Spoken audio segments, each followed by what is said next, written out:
Sir ये हाथ हो गया, हम तो कैलकुलेशंस कर रहे थे पिछले 2 दिन से, और कैलकुलेशंस के मुताबिक अगर चेयरमैन सेनेट संजरानी की बात करें तो उनको 48 ही मिले, यूसुफ रजा गिलानी को कम पड़ गए। देखिए सलमान, ये दूसरी दफा हाथ किया है नवाज शरीफ साहब ने आसिफ अली जरदारी साहब के साथ, कि कोई पहली दफा नहीं है। अच्छा। और ये बात बड़ी वाज़ेह है कि अगर यूसुफ रजा गिलानी सेनेट के चेयरमैन बन जाते और अब्दुल गफूर हैदरी डिप्टी चेयरमैन बन जाते तो जमीयत उलमा इस्लाम और पाकिस्तान पीपल्स पार्टी दोनों के स्टेक इस सिस्टम में बढ़ जाते। और नवाज शरीफ साहब ये कहते हैं कि पीडीएम तो बनाया इसलिए गया था कि इस सिस्टम को पैक करें, सिलेक्टर्स जो हैं उनको हम उनकी जगह पे लेके जाएं। तो अगर स्टेक किसी जमात के बढ़ते हैं किसी इलेक्शन के नतीजे में, तो वो नवाज शरीफ साहब और मरियम साहबा की जो फिलॉसफी है उसके बिल्कुल खिलाफ है। और फिर ये देखिए, जैसे ही सेनेट का इलेक्शन खत्म हुआ, तलाल चौधरी साहब का एक ट्वीट आता है जिसमें वो कहते हैं कि बिलावल को टांट करते हैं कि अब आपने देख लिया न्यूट्रल क्या होने का मतलब क्या है। अब देखिए, तलाल चौधरी वो शख्स हैं, जब नवाज शरीफ साहब वजीर आजम थे तो मरियम साहबा के कहने पर उन्हें वजीर ममलिकत बराए दाखिला बनाया गया था। तलाल चौधरी कोर टीम जो मरियम साहबा की है उसमें है। मुमकिन नहीं है कि मरियम साहबा की इजाजत के बगैर वो इस तरह का ट्वीट कर सकें। और फिर दूसरी एक और बात मैं आपको याद दिला दूं, इससे पहले भी ये वाकया ऐसा हो चुका है। फवाद हसन फवाद को घर भेजा था जरदारी साहब के नवाज शरीफ साहब ने, और उन्होंने फिर एक बयान दे दिया कि मैं ईंट से ईंट बजा दूंगा।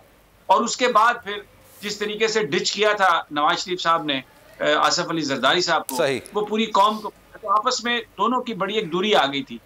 अब ये जो सारी गेम हुई उसमें नवाज शरीफ साहब को उनके साथियों ने बावर कराया कि आप ये देखें कि पीपल्स पार्टी तो बड़ी विन विन गेम कर रही है। अगर यूसुफ रजा गिलानी सेनेट के चेयरमैन बनते हैं तो पीपल्स पार्टी के पास सेनेट की चेयरमैनशिप चली गई। आपके पास क्या आया? नवाज शरीफ साहब सिस्टम से बाहर हैं, वो सिस्टम में तभी आ सकते हैं जब ये सिस्टम पैक हो, कोई तरमीम हो जिसमें ये तय किया जाए कि उनकी जो नाहली है वो एक टर्म के लिए है, जिसके बाद वो आ जाएं। अब अगर इन हाउस तब्दीलियों की बात हो रही है तो पंजाब में वो पीपल्स पार्टी कहती है सबसे पहले इन हाउस तब्दीली की बात हो। वहां पर हमजा शहबाज अब लीडर ऑफ द अपोजिशन है, वो जेल से बाहर आ गए हैं। शहबाज शरीफ साहब की भी दरखास्त जमानत दायर हो चुकी है। तो सारी गेम में जो मुस्लिम लीग नून है उनको, वो अपने आप को उन्होंने समझा कि हम लूजर हैं। फिर ये जो आज आप देख लें जो ड्रामा हुआ, उसमें एक सवाल है मेरा, मुझे ये बताइए कि ये मुस्तफा नवाज खोखर और डॉक्टर मुसद्दिक को किसने बताया? 10:30 बजे सीधे वो चले गए जाके वहां पर कहा कि हमने ये निकाल। तो बेसिकली नून लीग आज शुरू से, कल से ये बिल्ड कर रही थी कि यूसुफ रजा गिलानी ने हारना है। सिलेक्टर्स एक्टिव हो गए हैं। एक बंदे से हाफिज अब्दुल करीम से प्रेस कॉन्फ्रेंस भी करवाई कि देखें जी हमें ये कहा जा रहा है। तो ये बिल्कुल जो वोट मिला है ये नून लीग की इसमें शामिल है मंशा।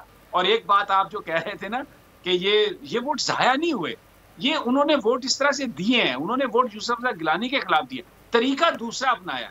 वो कोई बेवकूफ लोग नहीं है, बड़े सियाने लोग हैं, जबरदस्त लोग। सर बच्चे को भी पता होता है कि मैंने अपना नाम कहाँ लिखना है, वालिद का नाम कहाँ लिखना है। ये सेनेटर्स हैं, 3 मार्च को सेनेट के इलेक्शंस हुए, 12 को चेयरमैन सेनेट का इलेक्शन हो गया। लेकिन सबसे दिलचस्प बात, और मेरा ख्याल है कि पाकिस्तान वो वाहिद मुल्क है जहां पे इस तरह की चीजें सामने आती होंगी कि वोट जाया कर दिया गया। अच्छा, अब एक सवाल भी बनता है जो आपने कैमरों का जिक्र किया।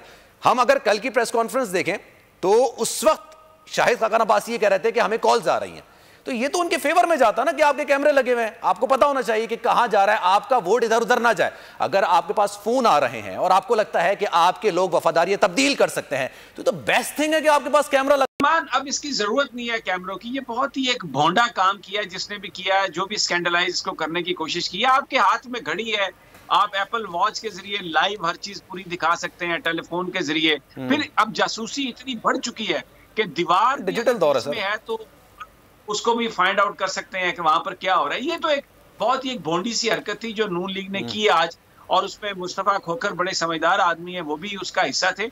नून लीग ने ये स्टेज सेट की, पहले ही बताया कि प्रेशर बहुत पड़ गया है, एस्टेब्लिशमेंट आ गई है और यूसुफ रजा गिलानी हार जाएंगे। और फिर ऊपर से आज नवाज शरीफ साहब ने फोन करके कहा कि 3 बंदों पे नजर रखो हमारे नून लीग के, मुशाहिद हुसैन सैयद, दिलावर अब्बास और असद जुनेजो, इन पे नजर रखो, ये वोट हमें नहीं देंगे। तो वो तो कह रहे थे कि हमें वोट नहीं मिलने, और उसकी वजह ये थी कि दे हैड डिसाइडेड कि यूसुफ रजा गिलानी को नहीं बनाने दिया जाएगा चेयरमैन सेनेट, क्योंकि पीपल्स पार्टी से जीत जाएगी। अब बाकी गवर्नमेंट की कोशिश भी अपनी जगह होगी, लेकिन नवाज शरीफ साहब और मरियम साहबा खुद ये चाहती थी कि यूसुफ रजा गिलानी ना बन सके, क्योंकि इलेक्शन अभी देखे ना, गिलगित का इलेक्शन था, दोनों जमातों ने एक दूसरे के मुकाबले में लड़ा। अभी कश्मीर का इलेक्शन आएगा, दोनों एक दूसरे के मुकाबले में होगी। तो ये आपस में उनकी राइवलरी तो है ना जी सलमान साहब। सही कह रहे हैं आप, बिल्कुल। अच्छा, राना ताहिर तरफ की तरफ चलते हैं। राना साहब ये बताइएगा, मुझे ऐसा लगता है, ये मैं सोच रहा हूं कि आज का जो ये मामला हुआ है चेयरमैन सेनेट और डिप्टी चेयरमैन सेनेट में, इसमें दो लोग विनर्स हैं, एक हुकूमत है और दूसरी नून लीग है।